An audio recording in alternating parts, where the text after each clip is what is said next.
Welcome again guys to my channel. This is Janely Danyo. At sa video kong ito, update lang po tayo ulit guys regarding po sa non-Proto Pro license upgrade caravan program po ni Move It po So good news naman po ito dahil may panibago naman po tayong schedule.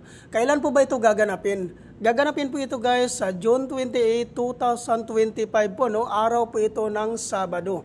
Take note lang po guys limited slot lang po ito. 400 applicants lang po ang tinatanggap po dito. Kaya po, kung ikaw po ay isang non-professional driver's license holders at gusto pong i-upgrade ang inyong mga license to professional, so sumali na po kayo sa programa na ito na non-Proto Pro License Upgrade Caravan. So, saan po ba ito matatagpuan? I-pin location nyo lang po ito guys sa inyong mga Google Map, ang Grab Warehouse Marikina. At doon nyo po makikita sa loob po ng Grab Warehouse Marikina ang Move It Training Facility po. So ano po ba ang mga requirements na kailangan po nating i-prepare before po tayo pumunta sa Move It Training Facility? Ang number 1 po dito na requirements guys, which is yung existing non-professional driver's license, 6 months and above ang validity. Number 2, no LTO violations.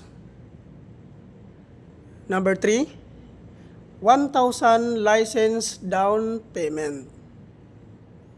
Number 4, motorcycle ORCR.